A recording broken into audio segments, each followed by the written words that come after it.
Hi, so we're going to go ahead and start with what I had talked to you all that we would cover this week, which because of Hurricane Florence and everything didn't happen. And because I don't know if we'll actually have reception when this day comes again, let's just recording it and avoid the possibility that we won't have internet. We're going to talk about the lymphatic system. And I'm going to share my screen here so that we can get going with that. First of all, as a reminder, as we always do, remember that the key to sharing soul rests on the fact that people need to understand why they need soul. That's why we share our testimony all the time, because in doing so, people get really excited about what's happening to us, and then they want it as well. So testimonies are very powerful. Also, people understanding the way their bodies work and why they need things is very powerful as well. So think of that every time that you want to communicate why soul is not just for today when you have an illness, but for forever. Because there are things that our body just constantly needs and it's not getting from the surroundings. So anyway, all of this they're going to get at webinars that we continuously can invite them to. And always use keywords as you do that. We want people to feel important because people are important. So we want to actually be able to tell them, listen, I have this amazing webinar that I join, and for now I have the ability to bring 5 people with me, and I thought of you. You know, would you want to get one of my invitations because I can make it available to you? And then invite them. Make them feel like, wow, only 5 and they thought of me. Do that, because the time will come when you'll have only 3 you can invite, or 2, because the webinar will get so big and our limit is 100. So do that.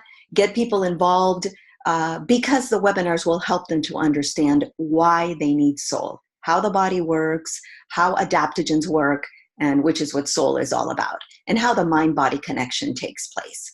And so you invite them to the webinars. We try to take care of the rest here as they continue to learn a little bit more. Today we're talking about the about the lymphatic system. And the reason I placed it right next to the circulatory system is because I wanted you to be able to appreciate the similarity between these two systems. Here's the circulatory system on the left, and here it is on the right, the lymphatic system. And if you were to put one over the other, you could see how similar they are. They run almost parallel to each other. And there is a reason for this. But first of all, I thought that we'd take a look at some of the symptoms that are associated with a congested lymphatic system. In other words, when this system isn't running the way it should, what happens? What symptoms am I going to present? Because a lot of the times we take a look at these symptoms and we don't associate them with the lymphatic system. So here are some of them so that you can take a look at them and see how it is, and that if you have these, you have to take care of your lymphatic system. And some of them will be real obvious. Like we'll look at things like water retention, and well, maybe some of them won't be real obvious. Let's look at them briefly so that you can understand why they have a link to the lymphatic system. So when we talk about water retention, there is fluid that is staying in the body and it isn't moving along. And the reason this is going to be related to the lymphatic system is because if the lymphatic system, which is like your, what do they call that? Wow, now I can't even think of what it is. Anyway, plumbing. So, you know, if your plumbing isn't working at home, that's where water runs through it and everything. Well, if that isn't working the way it should, you are going to have issues with a whole bunch of other things in the house. And so water retention is the same. Think of it in that sense. You know, if my plumbing, which is my lymphatic system, isn't working in my body, I'm going to have problems with water retention. And as we go through the explanation today of what the lymphatic system is, you'll see how all these symptoms will fit in better with everything else. So that's why I hesitated between, do I put them now or do I put them later? because later you can come back to this list and understand better the relationship that the lymphatic system has with each of these symptoms. So you'll understand better why water is you're keeping it and people are suffering from edema, because there's a lot of liquid in the body that is not being removed, and the lymphatic system has a lot to do with that. When the lymphatic system doesn't pick up this extra liquid from the bloodstream, then it stays and it creates a huge amount of edema. So when you see people who have edema, water retention, when you press on their skin and it stays marked, it stays deep, the marking stays there, that is an indication that, yes, you have water retention, but yes, we also have to think of the lymphatic system. Unexplained bruises will have a lot to do with the lymphatic system, because obviously the circulatory system is not working the way it should with the lymphatic system. And now I'm having bruises that are a result of that. So, and I say unexplained because obviously you'll hit yourself and there's a bruise. But when you begin to have a lot of these and you don't know why they're showing up, think circulatory lymphatic system. Something's going on. I have to give attention more specifically to the lymphatic system. And then you'll be able to see a lot of the other ones here. Brain fog. We're going to talk a lot about how there's lymph in the brain. And so a lot of the times when I'm carrying my own little personal cloud in my brain and it's keeping me foggy, it has a lot to do with the lymphatic system not moving things along the way it should. We've talked about in prior seminars or webinars about how people feel pain when they wake up and they're all stiff, and how that is a very common symptom, for example, in an autoimmune illness like fibromyalgia. Well, that also has a lot to do with the lymphatic system. So it says here rings that you can no longer remove. So once you have a ring, and I met people like that, I'd have to cut the rings off to take them off. So I just never take them off anymore because the inflammation has been so big that they've learned to live with it. But that is an indication that the lymphatic system isn't working like it should. And the reason we're very interested in this system is because it can be, once this system gets clogged, we're going to develop a great amount of autoimmune illnesses. And once we develop one, it's very easy to develop more. And so remember, autoimmune illnesses, we're talking about cancer is one of them as well. So we are very interested in the lymphatic system and how to keep it clean and clear and moving along. Skin conditions will have a lot to do with this system. Breast sensitivity, when I'm getting closer to my hormonal cycle. That shouldn't happen if your lymphatic system is working the way it should. I shouldn't also have issues with my digestive system. I shouldn't have extremities that are cold, like my hands or my feet. Sinusitis will also indicate that the lymphatic system has to be given attention. So you have a list here of a lot of things that should right away indicate, I have to take care of this system. What can I do to do that? So let's talk about that system a little bit. This is a system that when you think of it, it's easier to compare it to like when you go to the airport, as the picture here shows, and you're walking through the this radiation machine or whatever you call it. And sometimes they walk you through it, and then sometimes they pull you aside and they say, could you please wait here? And they have to pat you down to give you a more specific, checking you out a little bit more specifically to make sure you're not bringing in something you shouldn't be bringing in. So think of that as the lymphatic system. It is a system that is going to give you a deeper detoxing, a deeper check. I'm going to check you a little deeper because I have a feeling you may be bringing in things we don't need you to bring in. So because of that, it is also something that in the background, and that's why it says silently, it strengthens the cardiovascular system. And at the same time, the immune system, because if your lymphatic system is strong, your immune and working the way it should, your immune system is going to defend you more, and your heart, your cardiovascular system is going to have less issues as well. So why do we say that? Because now right away it should click. If I have issues with my heart, with my cardiovascular system, or if I have issues with my immune system, or if I don't want to have issues with these systems, I need to think of my lymphatic system. That's actually why this is here, this information, the link between the lymphatic system and your cardiovascular and immune. So you can think of, I have to take care of the lymphatic if I don't ever want to have, or if I already have problems with my cardiovascular and immune system. Now, how does it work? Let's talk about the neat way that this happens. Let me move this here. So here is a cute drawing that I found online that I thought would be great to use for our purposes.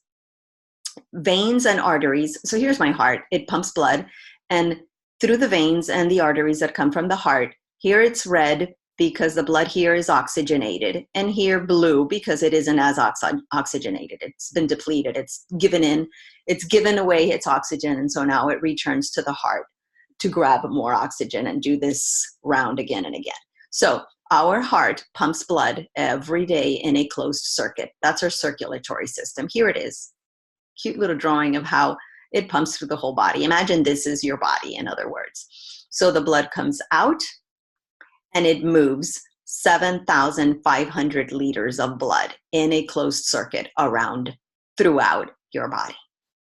Okay, now there comes a moment when this blood that comes from the heart, full of oxygen, as it goes through veins and then arteries, then it turns into capillaries. And so here's the capillary bed. And because they are way thinner than veins, now with the pressure of the blood, of the heart, it can squeeze out some of these 7,500 liters of blood out of the circulatory closed circuit, and now it squeezes it out to the cells. How does it do that? Well, and how much of it does it squeeze out? It squeezes out 20 liters. And as it does it, it's not entirely blood what it's squeezing out. It's more like plasma. It's what later will be called lymph once it enters the lymphatic system. So it squeezes it out, and here you see squeezing it out, and it begins to bathe the cells. Here are cells. And of course, we have much more than 3, but just to give you an idea. So it is squeezed out in the capillary bed. All the cells get bathed. Now the cells are really happy because they get nutrients and they get oxygen and they get all this good stuff, right? Well, the cells also take advantage of that and say, well, now that we've gotten all this good stuff, we're also going to send out all our toxins. And so here you see it throwing out all its toxins and its garbage. It's going to eliminate everything. Takes the oxygen. Thank you very much. Here's my garbage. So now we've got these 20 liters, or now we've got some of the liters of this plasma, or this that was squeezed out of the closed circuit in the bloodstream. Now we've got it bathing cells, but now we've got it full of toxins. So these 20 liters, that those that don't carry toxins with them will come back into the closed circuit of the blood. They're able to do it because since they're not overburdened with toxins, the veins accept them and they come into it. And so they come in and they come back to the heart. Whoops. They come back to the heart and they do this again. They go get oxygen and they do this circling around the body again. And all, of course, takes me longer to explain this than the heart to do this. Obviously, this is done in seconds and constantly. But let's talk about, so those were 17 liters that went back into the blood closed circuit to return to the heart. But let's talk about the 3 that didn't, the 3 liters that didn't. Those are the 3 liters that stay here. But we're very interested in getting them out of where the cells are and everything, because when that does not happen, that's when edema occurs. That's when we have all this extra liquid in the body that isn't coming out. No one's picking it up. It isn't being picked up by the bloodstream, by the circulatory system. It isn't being picked up by the lymphatic system. It just sits around all these cells and it creates all this edema and inflammation. And so that's a problem. I don't ever want that to happen. So how do I avoid that from happening? Well, my lymphatic system has to be strong enough because it runs parallel right next door to my circulatory system, as I'm pointing here. And so what happens is these 3 liters that were not reabsorbed into the circulatory system, and remember why they weren't, because they're full of toxins. And I don't want, the body is beautifully made. It is not going to take this back in because it would imply taking bacteria and toxins to the heart. And that's why we have issues with the circulatory system, with the heart having bacteria and such. So to avoid that, the body says, well, I'm going to pick this up and I'm going to put it through the lymphatic system. So now it picks up all this 3 fluids, plasma that were squirted out. bathed the cells, picked up the toxins, now come in to the lymphatic system. And here we are. It's taking it in through the lymphatic system. And as it does that, it's going to encounter areas, nodules, and you can sometimes feel them in your neck and what have you in different areas. It is going to encounter nodules. Here are the nodules here if you want to look at them. They're all the little balls that you see here. They look like little balls anyway. So as the blood or the plasma, now called lymph, is taken up by the lymphatic system, it will encounter these nodules, which are like little washing machines, I always say, and they get cleaned up and they move on in this lymphatic system all the way back to very near the heart. There is an entry to the circulatory system, and now you're back to the heart where it pumps oxygen, and this whole thing happens again, and now I do not have excess liquid in the body and everything is working beautifully. Okay, so far so good, you're with me? Now here are the questions that arise when we think of that. Well, if the circulatory system has a pump, I understand how this moving around happens, right? But the lymphatic system doesn't have a pump. So how does the lymphatic system work, especially when I'm thinking that the lymphatic system works from the bottom up? So it's moving from down here, the feet, all the way up. It's always going uphill. It's always going against the current. Lymphatic system runs up in the body. So here are the questions. How does that lymphatic system do that without a pump? How does it move from the feet to the top of the body, near the heart, to gain entry again, to do this thing, this cleansing that we talked about? What propels it also to enter the circulatory system, which is a closed circuit system, we said. So how does it even have an entry to it? And how can it even do it when the blood pressure is so high in the circulatory system, which would imply there's no entry into it?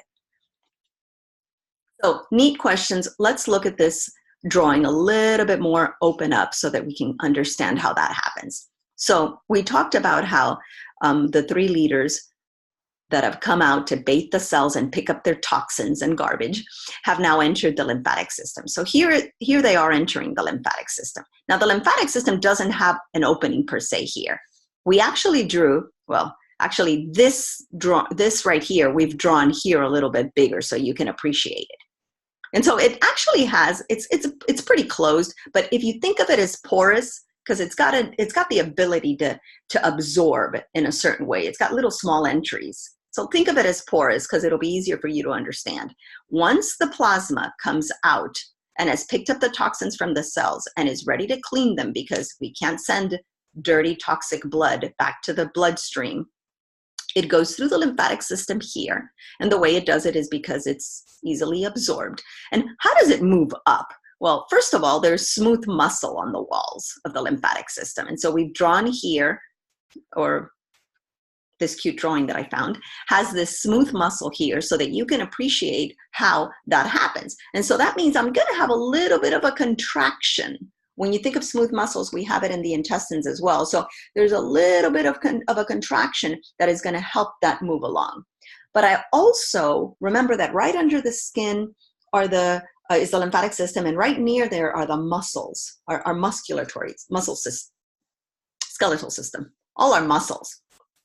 So that's why it's so important for me to move around and do things, because as I move around during the day, as I lift weights, as I lift things, as I'm not just all day sitting down here doing nothing, but as I'm moving around and doing things, well, my skeletal muscle, which is very close to this lymphatic system, now moves it and activates it, and it helps that lymph to move up. So now I've learned how important it is to do exercise. I can't stay alone.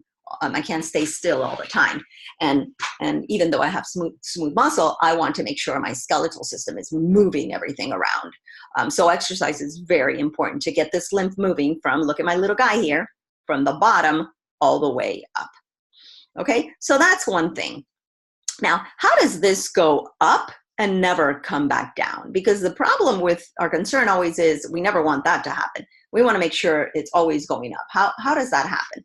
Well, the lymphatic system also has these little valves, and you see them here, see, where the blood comes in where the lymphatic fluid the lymph comes in, full of toxins, up these valves. It encounters nodules as it goes along to do its cleaning, we said. But as it comes up, it can't go back out. Here's a little arrow showing, trying to go back out, but it can't, because the valves, the way they open front or towards the heart. They won't open the other way around. So you have no way of coming back out. You also have no way, while the blood can come, while the lymph can carry all these toxins, they won't reabsorb into the blood here either, because I have smooth muscle, because I don't have the reabsorption backwards. So it's really neat the way this system works. And so this way, it always comes up, and it's going to make its way from the bottom up. And actually, the way it comes into a closed circuit, which was our other question about how the system works, is we saw the drawing here, how it comes into this area close to the heart. So this area that we have drawn here is this same area here.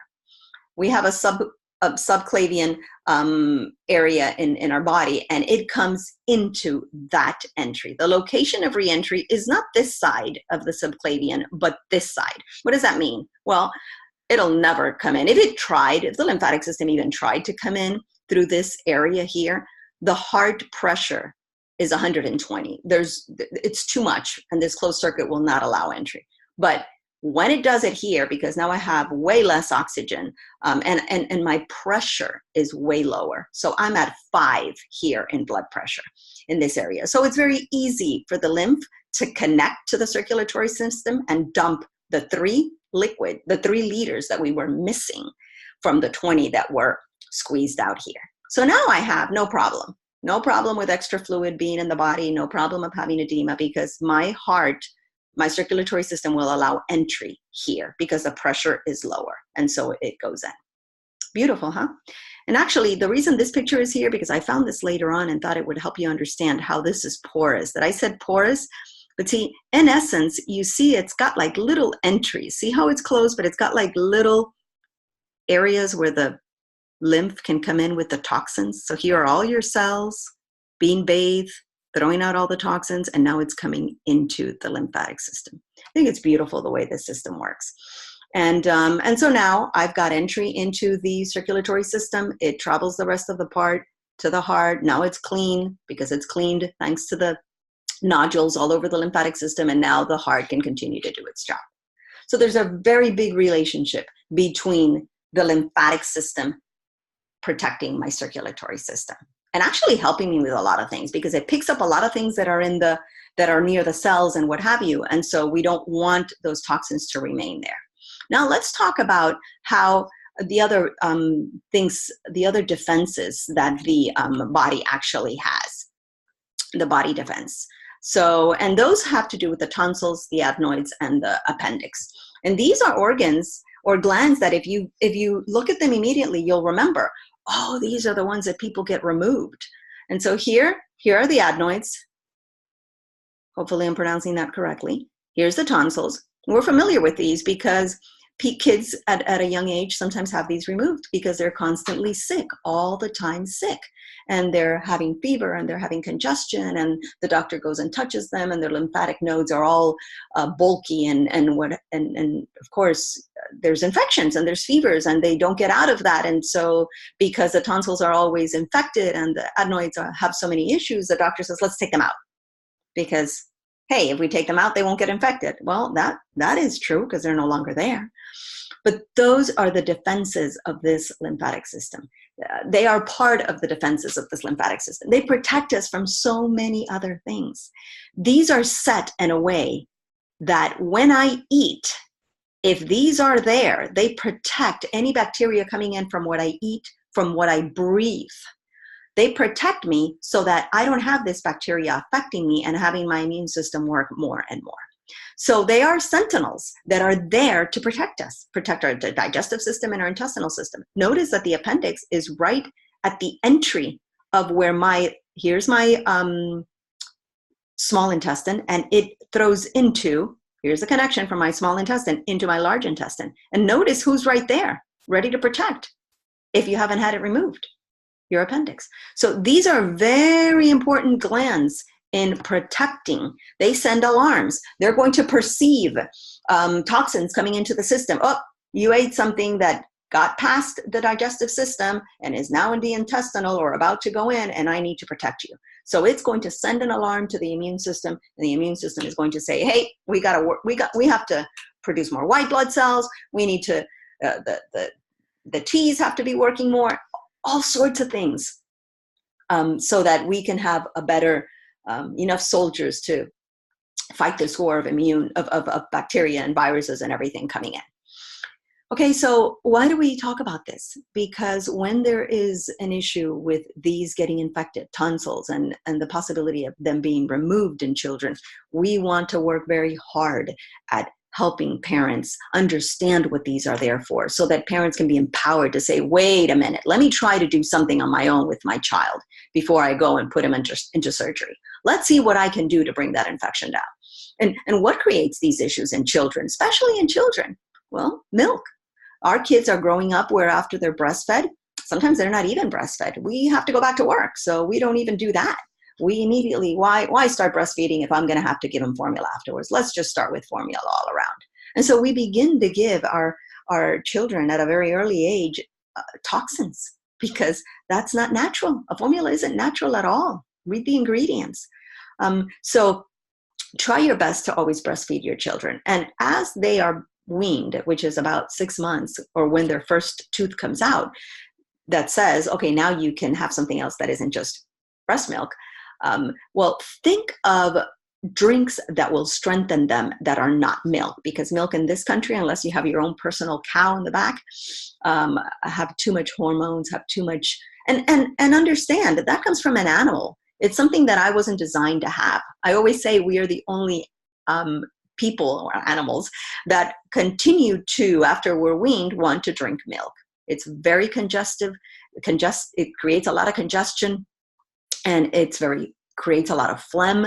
And although we need phlegm, we don't need it as thick as milk makes it. So try to remove that from children. Understand that this is why they have all these issues with tonsils getting inflamed and adenoids. It all has to do with what children are eating. So remove things from their diet. Teach parents to remove milk, to look for replacements. Soul Vital is an excellent replacement once kids are out of at 6 months on, and they're ready for something different that isn't just breast milk anymore. So think of that, and teach parents that, so that they understand the importance of keeping these defenses, or these sentinels that the body needs. So as we think about this lymphatic system a little bit more, this is basically what it does, and this is what it is made up of. I kind of put this information here so you would all have a little more information on, and a better view of the way this lymphatic system works, from the bottom up, taking everything, the lymph, which is now full of toxins, taking it back to the circulatory system right here. And here are all these nodules that you see here. A lot of them will be on the throat. A lot of them will be near the underarms, the nodes, a lot of nodes. The great majority of them is what I want to say. And you'll get a lot of them here as well in this area. So they are there to process all these toxins, get them out of the body. It's like a circuit that cleans all this so that it can come back into your circulatory safe. And so this is the anatomy of it. Here's your lymph vessels, lymph nodes. Your spleen is part of it as well, your thymus, and your tonsils. So just so that you know a little bit more about this system. I just kind of don't want you to be, we don't need to be super experts and understand everything. We just need to understand that anytime we have issues with these organs, with the spleen, which is responsible for how strong my immune system is, and anything of this system, when I have issues with it, and now I even understand that these are a part of it. When I have issues with it, I want to think lymphatic. I want to think I have to take care of my lymphatic system. I have to do something to help it, and I have to do it now. When we talk about lymph nodes, there's more than 600 in the body. 80% of them are found in the large intestine. And that's important for us to understand, because when we're talking about congestion at a lymphatic system level, we have to work on the intestinal system. There's no way to not do it. It helps our lymphatic system to function as it should, because it is the base of that immune system. We have 80% of these lymph nodes of the lymphatic system found there. Also think that the lymphatic system, and so the reason we mention that is so that, remember, when you're working on the lymphatic system, work on the intestinal system. Make sure people have what they need to move things out of the colon. Also think that the lymphatic system is composed of fat. So because any organ in the body that's composed of fat, what does it need to function the way it should? It needs fats, healthy fats. So not the bad fats, so not fried foods. So I want to avoid fried foods, not refined foods, not animal fats. So these are the things I want to avoid, but I want to remember I need good, healthy fats. So I need avocados, and I need almonds, and I need to think of good things. I need sulfates. This is why they're so important when I'm having issues with the lymphatic system. Also, one of the things that stimulates the lymphatic system is sprouts. So always think of thrive, soul thrive, when you're having lymphatic issues. Now, what are the things that will help me deal with this lymphatic system better? Now I know the symptoms. Now I know how it works. Now I know the relationship it has to the circulatory system and immune system.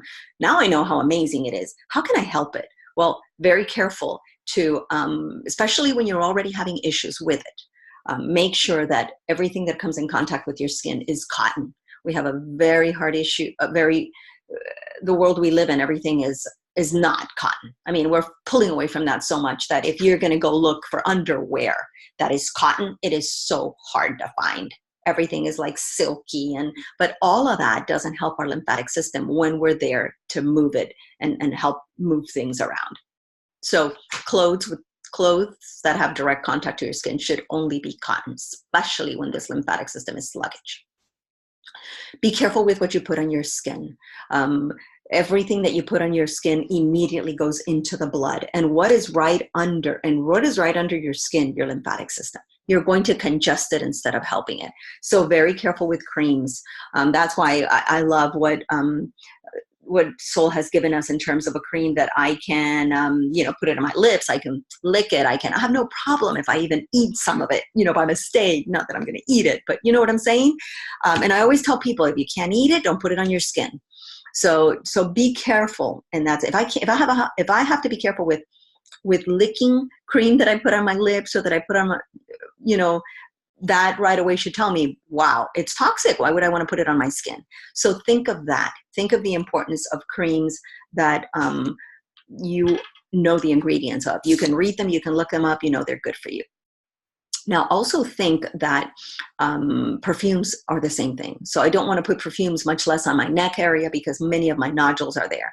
So if you have to use perfume, because I know there's some of you out there who will, put it on the clothes and then put the clothes on you. So don't even put it on your hair. Your hair is alive as well. I mean, it cells, it's going to affect you anyway. So think of that. Best thing is, don't use perfumes. Best thing is, make your own creams. Don't buy creams that, the more we talk about like beauty products for women, and products that say they're natural aren't natural. So, but if you're making your own, you'll know they're natural. So you can use your own essential oils and make your own creams. And we have a lot of videos that explain how to do that. Avoid aluminum deodorants and antiperspirants, because antiperspirants means I'm putting something on my underarm that's stopping me from sweating. That's what women want. Oh, I don't want my clothes to get wet, because of course it's not cotton, so it's going to show right through, right? So if you are working on your lymphatic system, which we should all protect, we don't want to use antiperspirant. So look for something that's a deodorant and not the word antiperspirant to it, because what that means is you're going to sweat. You're going to feel yourself wet in your underarm. And that's a good thing, because many of your nodules here will exit the body that way. So that's what you want. You want the body to have a way to bring out all these things through the skin as well. So be careful with the deodorants you choose to put into your body. Remember, a lot of that, when the lymphatic system cannot eliminate that, it's going to keep it in the breast area. And that's why we have so many cysts and tumors in the breast area. We also have them in the ovaries, have you noticed? And in the uterus, because that's another outlet. The groin area is another outlet of this lymphatic system. I have a lot of nodules there. And if I'm constantly putting things on my body, creams that clog up this system, toxins love fatty tissue, and they're going to accommodate themselves there and create tumors and cysts. So, which is what the lymphatic system should be avoiding for us. Also, be very careful with candles and air fresheners. They may make your house smell good, but they are intoxicating you and they are clogging up your lymphatic system. Good things you can do for the lymphatic system: deep breathing daily. We don't do enough deep breathing. We don't do that, and it should even be deeper than what I just did. So practice deep breathing throughout the day, 3, 4, 5 times during the day. Make the time, stop, do your deep breathing. We spend a lot of time talking, I do, and then we don't breathe.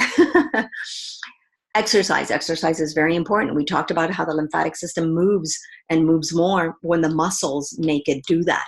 So think of exercise, 10,000 steps a day. It's a very good thing. You don't know how much that is. Get yourself something that will time it so that you know. Make yourself little reminders during the day if you're always sitting that it's time to get up and move. Add weight training to your exercise program, because as you lift weights, you move muscles, you build muscle, and the muscle that is moving will move the lymph as well. Use the trampoline. The trampoline is excellent to help the lymph move. The rebounding as you're up in the air and coming back down does something to move this lymphatic system up, believe it or not. Have lymphatic drainage massages, which are very light on the body, or deep tissue, which are a little deeper, and they work on moving things along and helping your lymphatic system. Do baths where you put essential oils in there and you do some soaking that'll help open up the pores and help you remove things from the lymphatic system. Finish those baths with intermittent cold and hot water. Hydrotherapy, which is what that is very important for the lymphatic system. If you live in Florida and your water is not cold, even when you're putting it on cold, then have a container of cold water with ice that you put in. And every time you get the water the hottest you can, and you've had it that hot already in your body, then bring in your container and scoop up cold, icy water over you so that now you're drenched in this cold water, and then go back to hot and go back to cold and go back to hot and go back to cold. If you finish your baths with 3, 4 times of this, and if you 2 or 3 times a week do it even longer, you'll be activating that lymphatic system, because every time the body gets cold water, it pulls up the body wants to warm you, so it pulls out the heat from deeper up to the surface. And then when it feels the hot, it does the opposite effect. So what there's actually happening is an exchange of blood coming up to the surface and coming down and up and down. And that exchange activates everything. Lymphatic system works better. Circulatory system works even better. Do dry skin brushing.